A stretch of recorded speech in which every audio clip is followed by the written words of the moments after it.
Morning guys, welcome sa RJ's Farm. I-check natin yung farm natin. Bali almost 1 week tayong binagyo ni Bagyong Christine. Tapos kahapon umaraw, Sabado, ngayon Linggo, pumasok naman yung Bagyong Leon. Ayan. Check natin yung farm. Hindi na natin na-video to kasi busy tayo sa pag-aayos. Kagaya nito, ito yung Red Himalayan natin. Ayan, nangasira yung mga dahon dahil sa sobrang lakas ng hangin. Tapos ito, hinog na rin yung ano niya. Ayan, hinog na yung bunga niya. Ayan, Red Himalayan. Ito, tinitignan ko, hindi pa nag-uugat yung minarkot ko. Ayan, ito. Tapos pala, yung mga may bad news. Yung mga mulberry natin na papapiksa na natin ngayong linggo na to. Nadaanan ng bagyo, malakas yung hangin dito eh. So yung mga ano niya, yung mga bunga niya nagkandalaglag. Bali sa susunod na lang tayo babawi niyan sa next mid-November. Ayan. Ayan natin. Itong mga ubas din natin yan, nalusaw din na naman yung ano. Nalusaw na naman yung mga bulaklak nila dahil sa ulan. So summer na to. Papahinga na natin sila. Summer na lang uli nito. Hindi naman sila namatay pero summer na lang. Ayan, may mga bungang konti. Bali, itatry natin i-open to second week ng November na. Ayan. Ito yung mga bunggambilya natin. Nagsisimula ng bumulaklak. Ayan. Check natin sila. Ito, itong 1, 2, 3, nawalan na ng bunga yan. Naglandalaglagan sa ayan nawalan na lahat. Dahil sa bagyo. Ayan. Tapos ito, sa mid-November. Ayan, ito yung mga to, buti eh. Ayan, ganun pa rin. Naunahan tayo ng mga ibon, pero marami pa rin yan. Ayan, pahinog na sila ulit. Sana hindi sila maapektuhan ng bagyo ulit. Ayan, ito, marami din to. So, tatlong line to. Tatlong line. Ay, 1, 2. Tatlong line to. Ayan, mayroon na rin to. Tapos ito. Tama-tama, mawalan tubig to pag ano. Ayan. For the mid-November to. Tapos, yung pangatlong line doon, 4 na line. Pang December, January na sila. I-ano natin yan. I-schedule na natin ang pruning. Kasi ito, nag-bad break na rin to. Yung mga nauna na prune natin. Ito. Yung last week na na-prune to eh. Yan. So, grabe kasi yung bagyo dito eh. Yung hangin. Hangin ang malakas dito eh.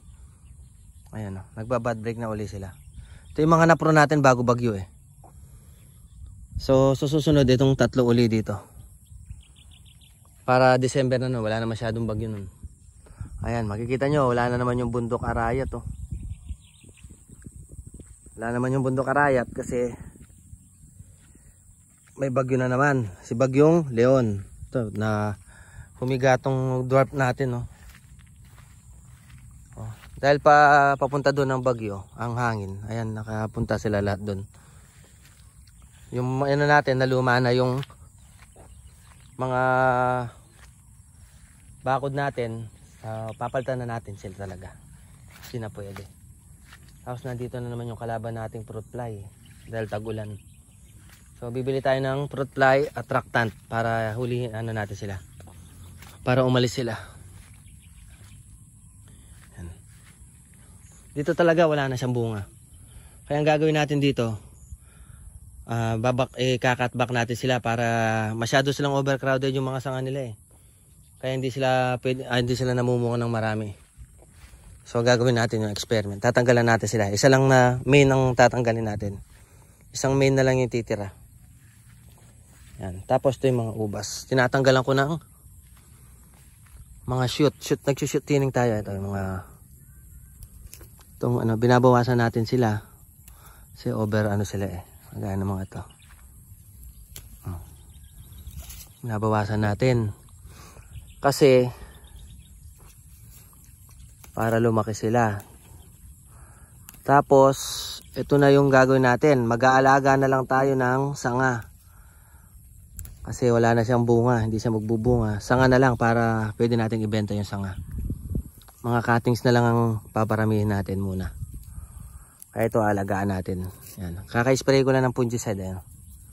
Kaya color green yung daliri. Ito inaayos lang. Para gumanda yung tubo nila. Ayan.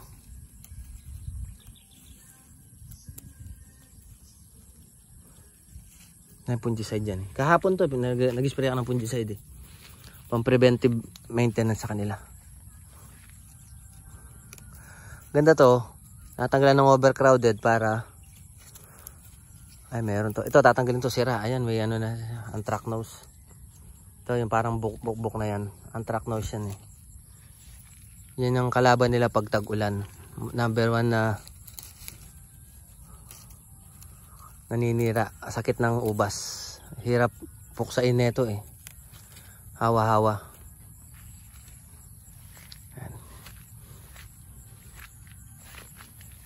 Tapos yung ano rito, mga black giant, bala ko na maglagay doon sa kabila, sa labas.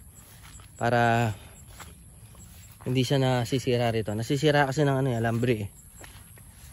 Ano.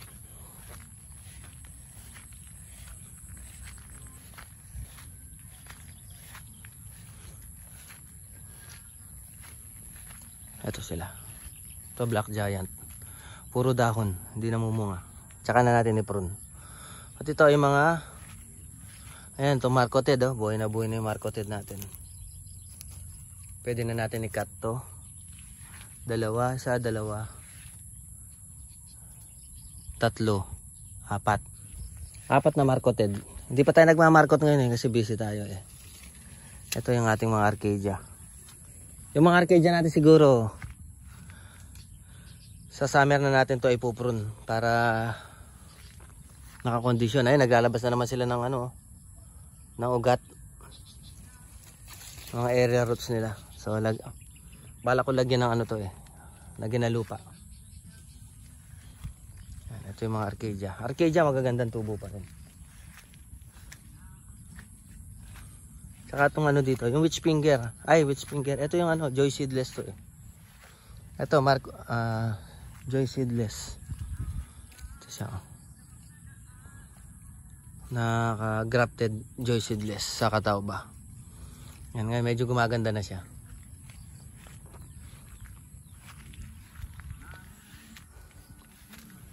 So ang ginagawa na lang natin muna ngayon, ayos-ayos ng mga farm. Kasi nasira ng bagyo yung mga ano dun. Ay, nakakuha si tata ng kalabasa.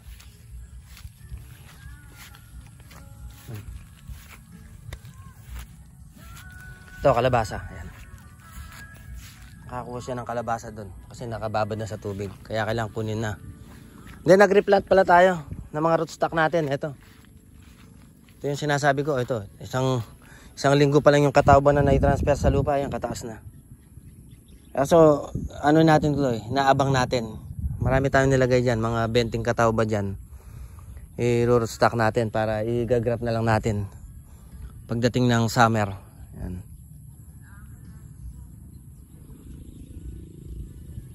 So ang gagawin natin ngayon, linis muna.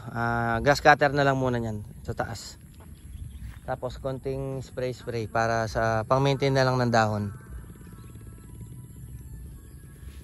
Kasi may mga rare varieties tayo doon, balak na natin ilipat dito pagdating ng December.